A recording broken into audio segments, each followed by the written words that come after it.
Good morning mga kabahay and welcome back po dito sa aking YouTube channel. So dito ako ngayon sa San Tevi sa may San Pablo, Laguna para ipakita sa inyo ang isa sa mga model unit na ino-offer nila dito sa project nito. So yan po nasa harapan natin.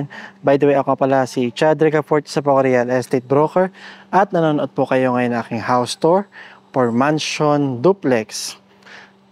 Okay, so itong mansion duplex type nila ay merong minimum lot area na 80 square meter and a floor area of 66. 3 bedrooms, 2 toilet and bath, merong car park, complete turnover and available through bank financing. Okay, so yung minimum lot area na 80 square meter ay mula po dito sa parking na to. Okay, yung sementado na part na yan, kasama na po yan kapag turn over sa inyo. And then hanggang dito po sa sidewalk na to, no? So sa parking niya, actually pwede ka mag-park ng dalawang sasakyan sa dito, isa pa dun sa part na yon, yung walang semento. Kung gusto mo talaga ng dalawang parking.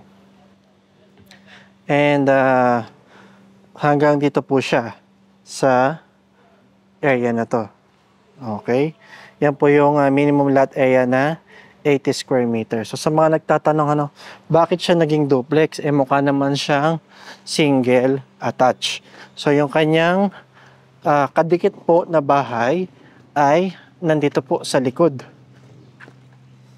So yan, magkadikit po yung bahay, yung dalawang bahay. So ito isang bahay, ito pa yung isa sa likod po. So hindi po sa side, So, kaya po sa harapan mukha po siyang single attached. Okay?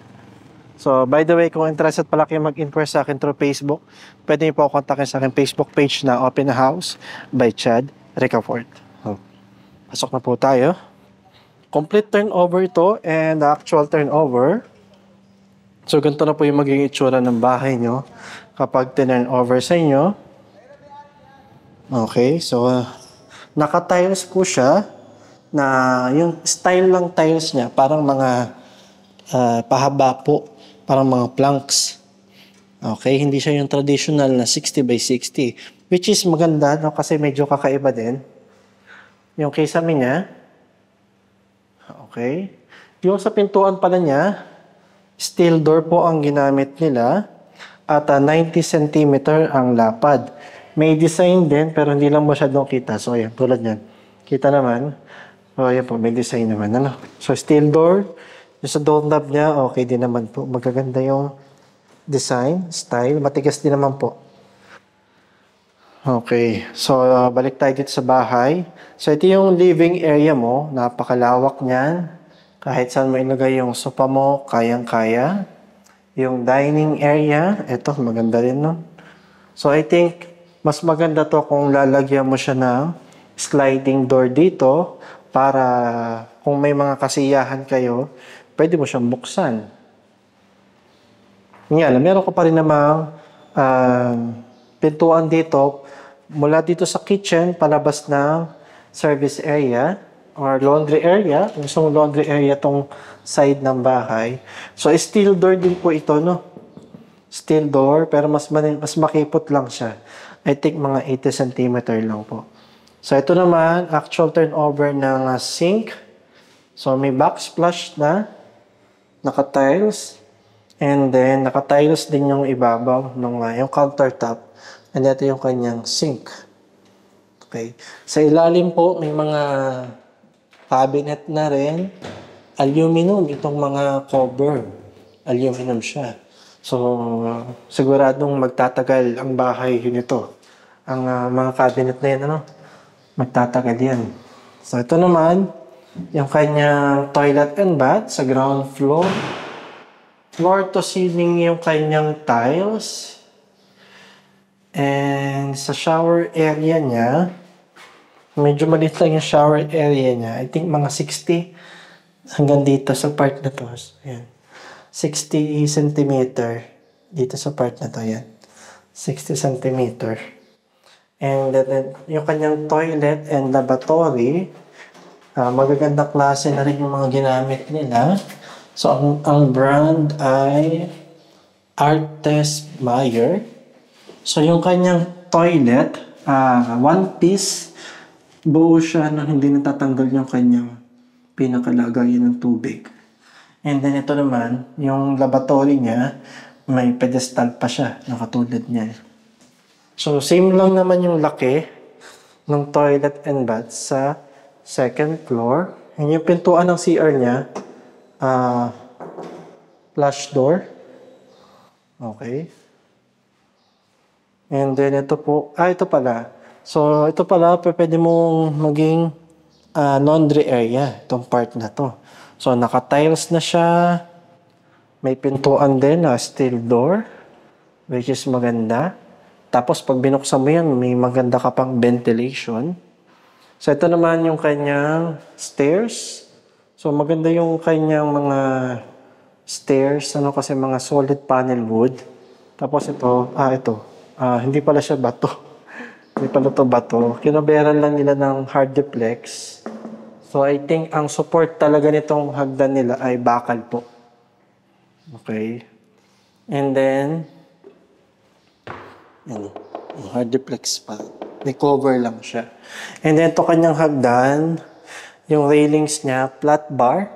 Tapos, mga square bar po yung ginamit. So, simple lang itsura or design. Pero okay lang kasi na-maintain yung pagka-minimalist ng bahay. And sa second floor, pag akyat po ninyo, papansin po ninyo, naka-tiles din po siya. Iba lang yung kulay, pero halos same lang yung design. Pero parang mas maganda pala tong tiles sa second floor. May mga haspe. So, kita nyo naman, di ba? And then, meron siyang parang hallway dito. Papunta sa kanya toilet and bath. Okay, so magkasing laki lang po yung toilet and bath dito. Tsaka yung sa ground floor. Ito naman yung kanyang first bedroom. Okay, so mga bintanang ginamit nila, aluminum sliding window. Clear lang yung mga bintana niya, yung mga salamin. At wala pa po siyang screen. Pero may mga butas na rin po siya for window type aircon. So, sakto lang yung laki. Dito, pwede mong ilagay yung built-in cabinet mo, yung kama mo, yung headboard mo. Pwedeng nandito sa part na to. So, I think, panoorin niyo yung video ko sa Estates single attach nila. Parang kasing laki yung isang kwarto. Ito naman, isang kwartong to medyo mas malaki. Okay? Malawak.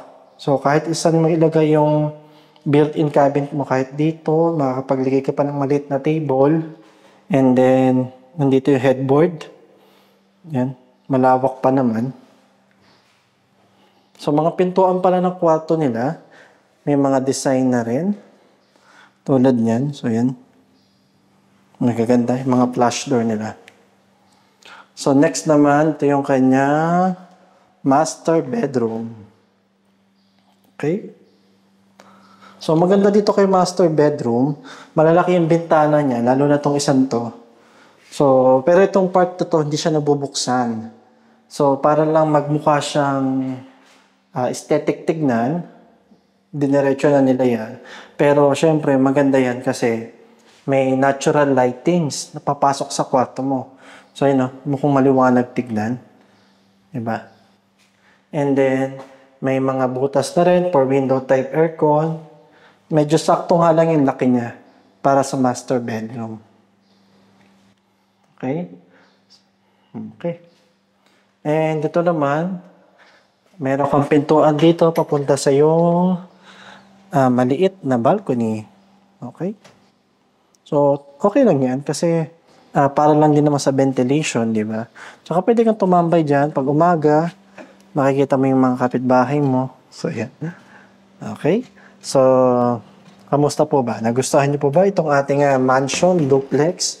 Di ba? Napakaganda ng pagkaka-layout, ng actual turnover for the price of 3.4 million. Sa ngayon po, 3.4 million lang po ito. Aming duplex mansion at napakababa po ng down payment. Kung di ako nagkakamali, nasa 40,000 lang po ang total down payment niya. Basta check nyo na lang po yung description, ano. Kung gusto mo installment yung down payment, pwede rin naman po. Mga 7,000 yata ang monthly ng down payment niya. Pero yun nga lang, since 3.4 million pa rin yung price ng unit, medyo malaki pa rin po yung magiging monthly amortization mo. Kasi malit ang down payment mo. Okay? So, check nyo na rin po yung description para po sa aking contact details. Okay. So, sabihin ko, sa mga amenity, meron silang basketball court, clubhouse, swimming pool. So, napakaganda rin po ng location niya kasi along highway po ng San Pablo. Malapit na po sa boundary ng Quezon Province at saka ng San Pablo. Ano?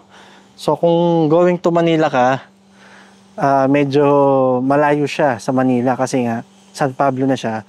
Pero since magkakaroon na po ng TR4, kung matatapos na yung TR4, magiging maganda na po ang access niya. Pwede kayo mag-exit ng San Pablo. So yan, tama-tama po yan. Ano? Okay? So kung nagustuhan niyo po ang video nito, please paki-share, paki-like at mag-subscribe na rin po kayo dito sa aking YouTube channel para ma-notify kayo pag may mga bagong videos.